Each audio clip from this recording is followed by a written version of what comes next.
دیہات کے اندر ایک گاؤں تھا، وہاں کا ایک لڑکا انجینئر بن گیا تھا۔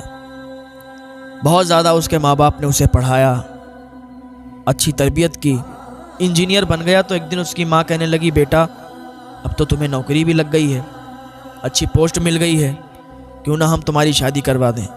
مجھے یہ بتاؤ، کیا تمہارے دل میں کوئی ہے؟ کیا تم چاہتے ہو کہ تمہاری ہی پسند سے شادی ہو؟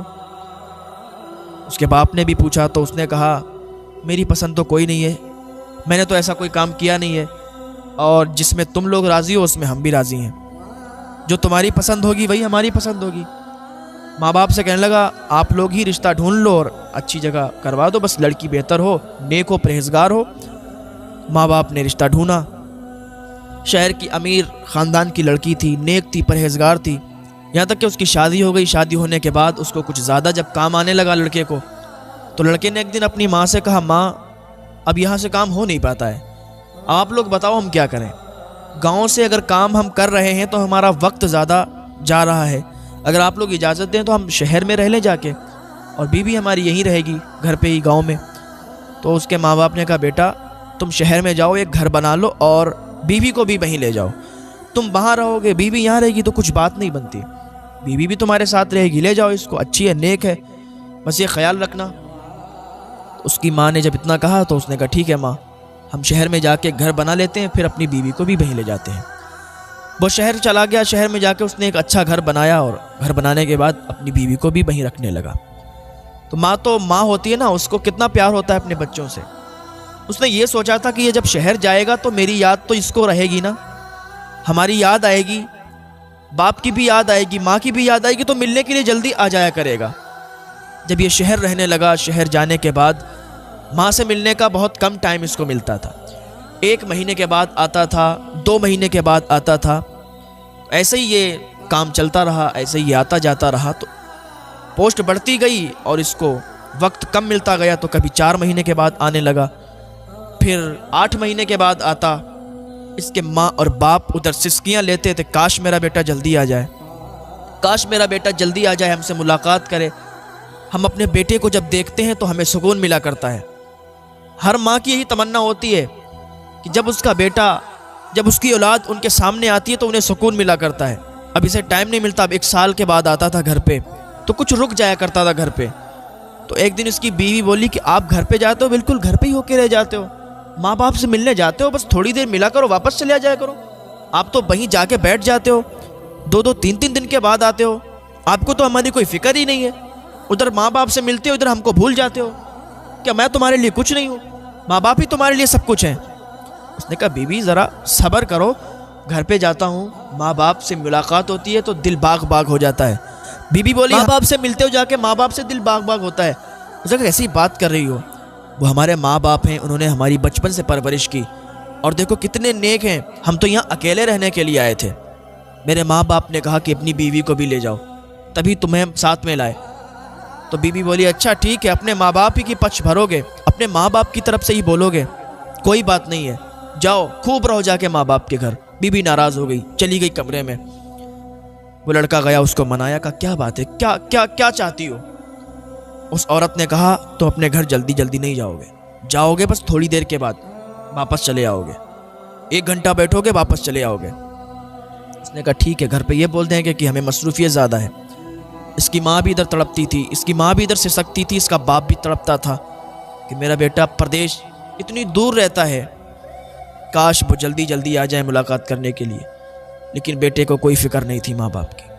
ابھی اس کو لیٹر پیڈ آیا، اس پر لکھا ہوا تھا کہ اس کی پوسٹ تبدیل کی گئی ہے اور سعودی عرب میں اس کو کام دے دیا گیا ہے۔ اب یہ بیوی کو بھی چھوڑ کر، ماں باپ کو چھوڑ کر سعودی عرب چلا گیا۔ سعودی عرب گیا، جانے کے بعد وہاں یہ کام کرتا رہا، کچھ سال وہاں اس نے کام کیے۔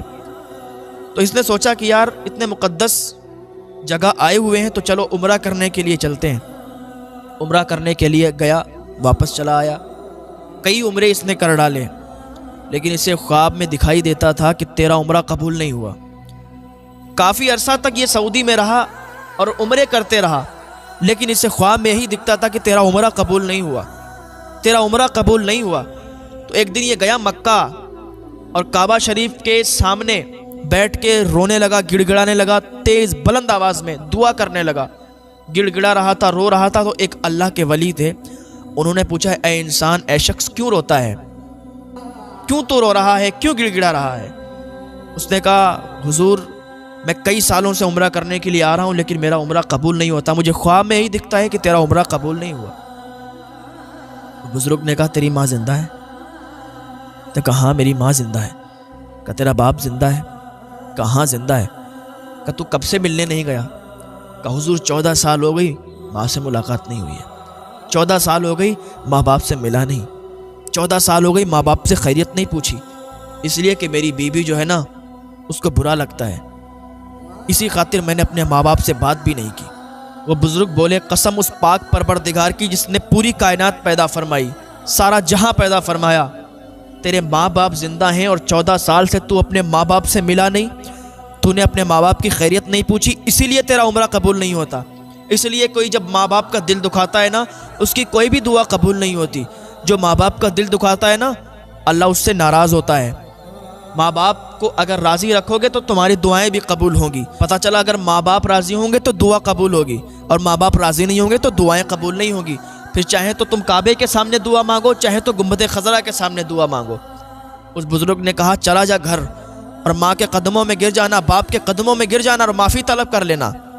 اس نے جب اتنا سنا تو سعودی سے فوراً ٹکٹ لیا اور آیا اسی گاؤں میں۔ پہلے تو اس کی بیوی نے اس سے بات کی، کہنے لگی تم گھر پہ مت جانا، ماں باپ سے مت ملنا۔ اس نے ایک تھپڑ مارا بیوی کے، کہا خاموش رہ، جتنا میں بولتا ہوں اتنا ہی بات کر، جتنا میں تجھ سے کہتا ہوں اتنا ہی مان، زیادہ بولنے کی ضرورت نہیں ہے۔ تیری وجہ سے آج میرا عمرہ قبول نہیں ہوا، تیری وجہ سے آج میں نے اپنے ماں باپ کو بھلا دیا تھا، لیکن اب ہمیں سمجھ آ گئی ہے، اب ہمیں پتہ چل گیا ہے کہ ماں باپ کا درجہ کیا ہوتا ہے۔ ماں باپ اگر ناراض ہے تو عمرہ بھی قبول نہیں ہوتا، ماں باپ اگر ناراض ہے تو اللہ بھی ناراض ہوتا ہے۔ اس نے اپنی بیوی کو سمجھایا اور سمجھانے کے بعد وہ گھر واپس آیا۔ کیا دیکھتا ہے کہ وہاں ایک جھوپڑی ہے، اندر جاتا ہے تو وہاں کوئی موجود نہیں ہوتا ہے۔ لوگوں سے پوچھتا ہے یہاں پہ فلاں شخص رہتے تھے، نام پوچھتا ہے۔ ایک بچہ ملا تو بچے نے کہا یہاں پر جو صاحب رہتے تھے نا ان کا انتقال ہو گیا ہے، ایک ان کا بیٹا ہے جو بہت ناکارہ ہے، باہر کام کرنے کے لیے گیا، 14 سال ہو گئے گھر پہ واپس نہیں آیا۔ اس کا باپ تڑپتا رہا اپنے بیٹے کی یاد میں کہ کب میرا بیٹا آئے گا اور مجھ سے ملاقات کرے گا۔ اس کے باپ نے تڑپتے تڑپتے جان دے دی کہ میرا بیٹا آئے گا اور مجھ سے ملاقات کرے گا۔ اپنے بیٹے کی محبت میں اس کا باپ مر گیا۔ اس بچے کو نہیں معلوم تھا کہ یہ وہی لڑکا ہے، یہ وہی اس کا بیٹا ہے کہ جس کی یاد میں، جس کی محبت میں اس نے باپ نے تڑپ تڑپ کر جان دے دی تھی۔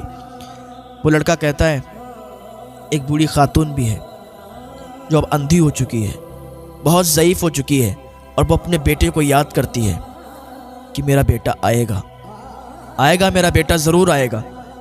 یہ ادھر سوچ رہا تھا کہ کاش میری ماں مجھے بھگا نہ دے، میری ماں مجھے واپس نہ کر دے، میری ماں مجھ سے ناراض نہ ہو، لیکن ماں تو ماں ہوا کرتی ہے۔ بیٹا اگر ماں کو لاکھ تکلیفیں دے دے پھر آ کے ماں کے قدموں میں گر جائے تو ماں اسے معاف فرما دیا کرتی ہے۔ یہ گیا جھوپڑی کے اندر، ماں بیٹھی ہوئی تھی، ماں کی طبیعت بہت زیادہ خراب تھی، ماں دعا کر رہی تھی اے اللہ میرا بیٹا جہاں بھی ہو اسے میرے پاس بھیج دے، اے اللہ میں اپنے بیٹے کو دیکھنا چاہتی ہوں، میں نے اپنے بیٹے کو معاف کر دیا ہے، وہ جب بھی آئے گا نا میں اسے اپنے گلے سے لگا لوں گی، اے اللہ میرے بیٹے کو مجھ سے ملا دے۔ اتنا بھی دعا کر ہی رہی تھی کہ اس کا لڑکا آگے بڑھا، ماں کے قدم چومے، ماں کے پیر پکڑے اور کہا ماں دیکھ میں آ گیا ہوں، ماں دیکھ تیرا بیٹا آ گیا ہے۔ اس کی ماں نے جب آواز سنی بیٹے کی، کہنے لگی بیٹا تو کہاں چلا گیا تھا، تیری بہت یاد آئی، تیرے باپ نے تیرے پیار میں تڑپ تڑپ کر جان دے دی ہے۔ میرے بیٹے میں بھی مرنے والی ہوں، میری طبیعت بھی اب صحیح نہیں رہتی، بڑھاپا بھی بہت زیادہ آ گیا ہے، آنکھوں کی بینائی ہے نہیں، آنکھ میں روشنی نہیں ہے، اگر آج کاش آنکھ میں روشنی ہوتی تو تجھے میں دیکھتی تو کتنی خوش ہوتی، آجا بیٹے میرے گلے سے لگ جا۔ ماں نے اسے اپنے گلے سے لگا لیا، اس کے لیے دعائیں کی، تو ماں ہوتی ہے، ماں کا پیار سب سے الگ ہوتا ہے۔ دنیا میں آپ کہیں چلے جاؤ لیکن اگر آپ کی ماں زندہ ہے نا تو ماں کی یاد بہت آئے گی۔ اگر آپ کی ماں مر گئی ہے، آپ کے والد کا انتقال ہو گیا ہے، دنیا میں آپ کہیں چلے جاؤ لیکن ان کی محبت آپ کو ضرور تڑپائے گی، ان کی یاد آپ کو ضرور آئے گی۔ زندگی میں ایسے موڑ پڑ جاتے ہیں کہ ماں باپ کے علاوہ پھر کوئی یاد نہیں آتا۔ بس یاد آتا ہے کہ کاش میرے ماں باپ زندہ ہوتے، کاش میرے ماں باپ ہوتے تو کیا ہی اچھا ہوتا۔ اے نوجوانوں، ماں باپ کی خدمت کر لو۔ تم بہت خوش نصیب ہو کہ تمہارے ماں باپ زندہ ہیں، تم بہت خوش نصیب ہو۔ جن کی ماں، جن کے باپ مر گئے، انتقال کر گئے، ان سے ذرا پوچھو کہ ان کی حالت کیا ہے، انہیں یاد کیسی آتی ہے۔ اللہ پاک ہمیں والدین کی خدمت کرنے کی توفیق عطا فرمائے۔ آج اگر دو بھائی ہیں تو ماں کو بانٹ دیتے ہیں، باپ کو بانٹ دیتے ہیں کہ ماں میرے یہاں کھائے گی، باپ تمہارے یہاں کھائیں گے۔ اگر ماں ہے تو ماں کو بانٹ دیتے ہیں کہ ایک دن میرے یہاں کھائے گی، ایک دن تمہارے یہاں کھائے گی۔ جب تم چھوٹے تھے نا، اور یہی دونوں بھائی تھے، تم اپنی ماں کے پاس جاتے تھے تو ماں سے کیا کہتے تھے؟ ماں میری ہے۔ اور دوسرا والا کیا کہتا تھا؟ ماں میری ہے۔ جب چھوٹے تھے تو دونوں بچے ماں کے پاس جا کے کہتے تھے ماں میری ہے، ماں میری ہے۔ اور آج جب بڑے ہو گئے، آج جب الگ الگ ہو گئے، آج جب شادیاں ہو گئی تو ماں کو ایسے بھلا دیا جیسے کوئی تھا ہی نہیں زندگی میں۔ آج کہتے ہو کہ نہ ماں تیری ہے، دوسرا کہتا ہے نہیں ماں تیری ہے۔ یہ کہتا ہے ماں تیرے یہاں کھائے گی، دوسرا کہتا نہیں ماں تیرے یہاں کھائے گی۔ یار تمہیں اپنی ماں سے کھلایا نہیں جاتا، تمہیں اپنی ماں کو رکھا نہیں جاتا۔ ایک ماں نے اتنے بیٹوں کو پال دیا ہے، لیکن سارے بیٹے مل کے ایک ماں کو نہیں پال پا رہے ہیں، ایک ماں کو نہیں کھلا پا رہے ہیں۔ ماں تو ماں ہوتی ہے، ان کا پیار برابر ہوتا ہے، ایسا نہیں کہ کسی ایک کے لیے زیادہ ہو، ایک کے لیے کم ہو۔ ماں کے سامنے اس کے بچے سارے کے سارے برابر ہوتے ہیں۔ تو نوجوانوں، اپنی ماں کو کبھی پریشان مت کرنا، اپنی ماں کو کبھی اولڈ ہاؤس نہ چھوڑنا، اپنے باپ کو کبھی اولڈ ہاؤس نہ چھوڑنا۔ ذرا دیکھنا اپنے باپ کے ماتھے پر جھریاں کہ تمہارے لیے آئی ہیں، وہ تمہارے لیے محنت کی ہے، رات رات انہوں نے کام کیا ہے، مزدوری کی ہے، تب تمہیں پالا ہے۔ میں جا رہا تھا بریلی شریف کے اندر سے ہی گزر رہا تھا تو رات کے 2 بجے ہوئے تھے، رات کا سناٹا تھا، ابھی کچھ زیادہ دنوں کی بات نہیں ہے۔ کوہرا بہت تیز تھا تو میں نے انہیں بیچ چوراہے پر دیکھا تھا، ایک بوڑھے شخص تھے، رکشہ چلا رہے تھے، رکشہ۔ تو ہم نے گاڑی روکی اور گاڑی روک کر انہیں کچھ پیسے دیے، بات بتانے کی نہیں ہے لیکن بس آ گئی ہے ذرا ذہن میں تو بتا دے رہے ہیں۔ ہم نے انہیں پیسے دیے تو بڑا خوش ہوئے۔ میں نے کہا حضرت اتنی رات میں آپ کو ٹھنڈ نہیں لگ رہی؟ آپ رکشہ لے کے یہاں کھڑے ہیں، رکشہ چلا رہے ہیں اتنی رات میں، 2 بج گئے رات کے۔ کہنے لگے بیٹے کیا بتاؤں، میرے 5 بیٹے ہیں اور 5 بیٹے نے مجھے گھر سے نکال دیا ہے، میں الگ جھوپڑی میں رہتا ہوں، اپنا پیٹ پالنے کے لیے اور اپنی بیوی کا پیٹ پالنے کے لیے میں یہ کام کر رہا ہوں۔ بہت زیادہ بوڑھے تھے، مجھے بہت ترس آیا تھا، مجھ سے جتنا ہو سکا میں نے ان کو مسافہ کیا اور کچھ پیسے دیے اور ان کو دعا دی۔ میں نے کہا حضرت میرے لیے بھی دعا کریں، ایسے لوگوں کی دعائیں قبول ہوتی ہیں۔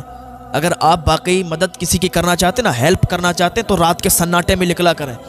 جو رات کے سناٹے میں آپ کو ملتے ہیں نا، فٹ پاتھ پر چادر اوڑھ کے لیٹے ہوتے ہیں، رکشہ چلانے کے لیے بوڑھے بوڑھے آدمی کھڑے ہوتے ہیں نا، وہ ہوتے ہیں اصل مدد کے حقدار۔ ان کی مدد کیا کریں، آپ ان کی ہیلپ کیا کریں تو یہ ہیلپ آپ کو کامیابی دلائے گی، یہ دوسروں کی مدد اللہ کی بارگاہ میں مقبول ہوگی۔ یار ماں باپ بڑھاپے پر آ کر اپنے بچوں کے آسرے تو جیتے ہیں، اور وہی بچے، وہی اولاد ان کو اگر گھر سے باہر نکال دے گی، ان کے دل پر کیا گزرے گی؟ ان کے تو دل ٹوٹ جائیں گے، اور کل میدان محشر میں پھر جواب کیا دو گے؟ اللہ کی بارگاہ میں جب حاضری ہوگی، جس کے 3 یا 4 یا 5 بیٹے ہیں، ان سے کیا حساب کتاب نہیں ہوگا؟ ان سے پوچھا نہیں جائے گا کہ ایک باپ نے، ایک ماں نے تمہیں پال لیا اور تم نے ایک باپ اور ایک ماں کو مل کر نہیں پال پایا؟ یار جوانی پر تو ہر کوئی ہٹا کٹا ہوتا ہے، ہر کسی کے اندر طاقت ہوتی ہے، لیکن وہی انسان جب بوڑھا ہو جاتا ہے تو اس کے سارے اعضاء کام کرنا بند کر دیتے ہیں، اس کی آمدنی ہونا بند ہو جاتی ہے، اس کے کام کرنا بند کر دیتے ہیں، ہاتھ پیر نہیں چلا پاتا۔ تو بڑھاپے پر سہارا کس کا ہوتا ہے؟ اپنے بچوں کا ہی سہارا چاہتا ہے نا، وہ اس کی اولاد کا ہی اس کو سہارا ہوتا ہے، لیکن وہی اولاد اسے دھتکار کے اگر گھر سے نکال دے گی تو اس کے دل پر کیا گزرے گا؟ اللہ پاک کی بارگاہ میں دعا ہے، یا اللہ کسی کو ایسا بیٹا نہ دے کہ بڑھاپے پر وہ اپنے باپ کو گھر سے باہر نکال دے، یا اللہ کسی کو ایسی اولاد نہ دے کہ اپنے ہی ماں باپ کو وہ اپنے گھر سے باہر نکال دیں، اولڈ ہاؤس چھوڑ دیں، در در کی ٹھوکریں کھانے کے لیے چھوڑ دیں۔ اللہ سب کو نیک اولاد عطا فرمائے۔ اللہ کی بارگاہ میں دعا، اللہ ہمیں ہدایت کی توفیق عطا فرمائے، اللہ نیک عمل کی توفیق عطا فرمائے۔ وہ حساب کتاب بہت سخت ہوگا، ہم جواب نہیں دے پائیں گے۔ یار اپنے ماں باپ کو آج ہی منا لو اگر روٹھے ہوئے ہوں، اگر آپ نے ان کو گھر سے نکال دیا ہو تو آج ہی ان کو لے آؤ، اگر ماں باپ سے راضی ہو تو آج ہی ان روٹھے ہوئے کو منا لو، کل قیامت میں جواب نہیں دے پاؤ گے اور پھر سیدھے جہنم میں جاؤ گے۔ ماں باپ اگر تمہارے لیے دعا کر دیں گے تو تم جہنمی سے جنتی بھی بن جاؤ گے۔ اگر تمہارے بہت گناہ ہیں، تمہارا کوئی بھی کام نہیں بنتا، اگر تمہارے ماں باپ تمہارے لیے دعا کر دیں گے نا تو سارے کام بگڑے ہوئے تمہارے بنتے ہوئے نظر آئیں گے۔ بس فقط ماں باپ کو راضی کرو نوجوانوں، ماں باپ کو راضی کرو۔ کتنی بار میں بولتا آیا ہوں کہ ماں باپ کو کبھی تکلیف نہیں دینا، یہ اولاد ہی آسرا ہوتی ہے ماں باپ کا۔ اللہ پاک ہمیں نیک عمل کی توفیق عطا فرمائے۔